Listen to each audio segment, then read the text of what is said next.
3 adab umum pada hari Jumaat. Ini khas untuk hari Jumaat secara umumnya. Tak kira lah yang pergi Jumaat ke, yang tak pergi Jumaat ke, maka dia kena ambil adab ini. Dia panggil adab ammah liyaumil Jumaat. Hari Jumaat merupakan hari yang paling afdal, paling mulia dalam seminggu. Kita tahulah, ia mempunyai adab-adab dan perkara-perkara sunat yang seharusnya, yang sepatutnya diketahui oleh seorang Muslim untuk dilaksanakan sekadar termampu. Di antaranya, tanda tuan-tuan, ini umum. Hak pergi Jumaat pun kena, hak tak pergi pun kena juga. Yang pertama sekali disunatkan membaca surah Al-Kahfi pada malam dan hari Jumaat. Jadi kita pilihlah nak hari Jumaat kan malam Jumaat. Al-Imam An-Nasa'i meriwayatkan daripada Abi Sa'id Al-Khudri bahawa Nabi sallallahu alaihi wasallam bersabda, "Man qara'a surat Al-Kahfi fi yaumil jumu'ati adha'a lahu minan nuri ma bainal jum'ataini." Sesiapa yang baca surah Al-Kahfi pada hari Jumaat, Allah akan mengurniakan kepadanya cahaya selama antara 2 Jumaat. Besar ke tidak kelebihan? Cahaya ni cahaya dari hati kita. Maknanya kita baca Jumaat, hari Jumaat ni surah Al-Kahfi, dia akan bercahaya hati kita sampai Jumaat yang akan datang. Jadi maknanya dia punya cahaya dia tu seminggu je. Gas dia boleh cukup seminggu. Minggu depan tak baca gelap. Baca pula. Nah, itu dia panggil seolah-olah ibarat begitu. Baca dah kita surah Al-Kahfi. Kena baca. Al-Kahfi ni baca setiap hari Jumaat. Ada juga setengah riwayat kata malam Jumaat. Tapi banyaknya hari Jumaat ni. Yang kedua, disunatkan banyak berdoa pada hari dan malamnya. Pada hari dan malamnya kena banyak berdoa. Ini berdasarkan kepada apa yang diriwayatkan oleh Imam Bukhari dan Muslim, bahawa Nabi sallallahu alaihi wasallam telah menyebut mengenai hari Jumaat dengan sabdanya, "Fihi sa'atun la yuwafiquha 'abdun muslimun wa huwa qa'imun yusalli yas'alullaha ta'ala syai'an illa a'tahu iya." Pada hari Jumaat terdapat satu masa apabila seorang hamba muslim berada padanya dalam keadaan mendirikan salat, berdoa kepada Allah, maka Allah akan memperkenankan apa yang diminta. Baginda mengisyaratkan dengan tangannya untuk menunjukkan tempoh masa tersebut adalah pendek. Jadi masa tu sikit sangat. Tanda tuan-tuan, ada ulama mengatakan masa dia tu di antara imam atas mimbar sampai ke sudah salat. Tu tempoh. Karena itu saya sebut tadi. Jadi waktu imam atas mimbar kita tak nak baca, kita kena dengar khutbah. Jadi bila kita boleh berdoa? Ketika imam berhenti berehat antara 2 khutbah. Jadi eloknya kita duduk tu biar cukup lah. Orang nak berdoa tu ada masa sikit. Jangan duduk kat barakallah pakai duduk, bangun pula. Duduk kejap, bagi peluang orang berdoa.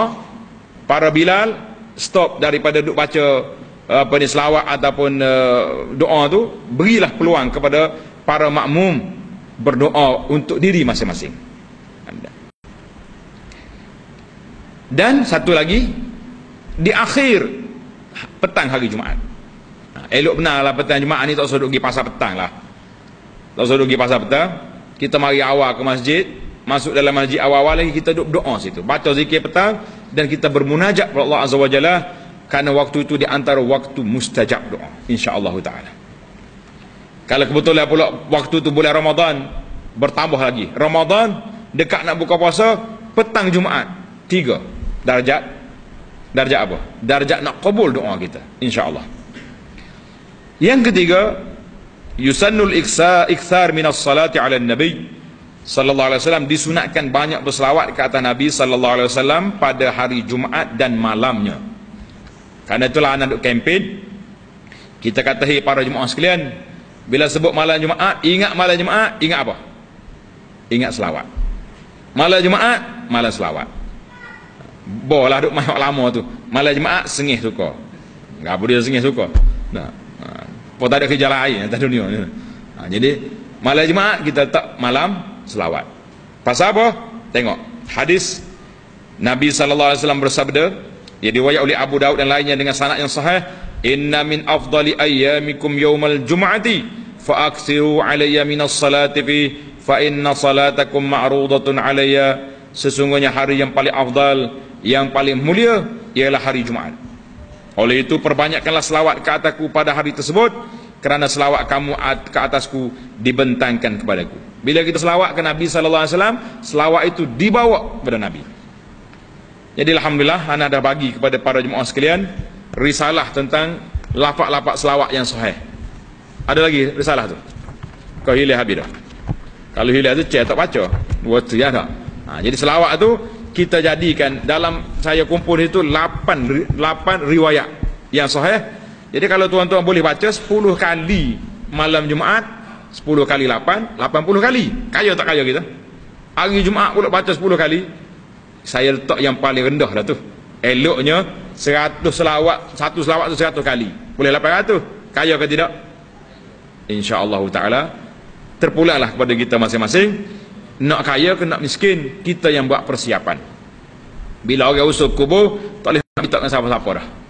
Hak kita itu yang kita bawa. Insya-Allah taala, kecuali doa daripada anak yang saleh, mudah-mudahan Allah taala beri kepada kita yang terbaik insya-Allah taala. Jadi tamatlah perbincangan kita dalam bab kelebihan amalan, perkara-perkara yang sunat diamalkan pada hari Jumaat, khusus 7 amalan untuk orang pergi solat Jumaat dan 3 amalan secara umumnya. Secara umumnya. Mungkin ada jemaah tertanya-tanya lagi, kenapa banyak lagi amalan-amalan yang kita buat pada malam Jumaat ni? Tidak ada. Ada setengah masjid tu masjid malam Jumaat, setiap malam Jumaat mesti solat, dia panggil solat apa tu? Solat tasbih contohnya. Tempat kita ni malam Jumaat kita baca Yasin. Jadi riwayat-riwayat yang sahih itu tidak ada. Kalau ada, tentu tuan Syekh kita akan masuk dalam kitab kita ni. Jadi bila tidak ada, maka kita buat yang ada tu lebih utama. Ada setengah imam ni dia tak yakin pula dengan solat Jumaat. Setiap kali lepas Jumaat mesti sembahyang hajat. Kata subhanallah, sembahyang Jumaat tu macam tak cukup lagi. Kalau kita ada masalah, masyakkah apa-apa, khatib tu boleh doa dalam di akhir solat dia tu, di akhir khutbah sikit. Kemudian lepas sembahyang Jumaat tu boleh doa lagi. Tak, dia kerah lagi makmum. Mari kita sembahyang solat hajat pula. Tuan-tuan kita kena ingat, ada solat-solat ini disyariatkan kita melakukannya secara berjamaah, dan ada solat yang tidak disyorkan kita buat berjamaah secara berterusan lagu tu. Sekali-sekala nak ajar orang boleh, tapi kalau saya peringkat setiap minggu nah, kita kata seolah-olah itu ada satu tambahan kepada solat sunat yang tidak dianjurkan oleh Nabi sallallahu alaihi wasallam. Maka eloklah kita berpadalah dalam ibadat ini dengan riwayat yang ada. Tuan-tuan tulis satu kata-kata yang saya bagi nasihat: beramal dengan sunnah Nabi sallallahu alaihi wasallam, hati tenang, pahala confirm. Ingat kata-kata tu. Beramal dengan sunnah Nabi sallallahu alaihi wasallam, hati tenang, pahala confirm. Macam mana hati tenang? Kita buat ada sandaran, ambil daripada Nabi sallallahu alaihi wasallam. Pahala confirm sebab Nabi yang beritahu. Buat gini dapat pahala sekian. Tapi kalau kita tak beramal dengan sunnah, agak pelik-pelik lah tubik ya. Macam-macam lagi.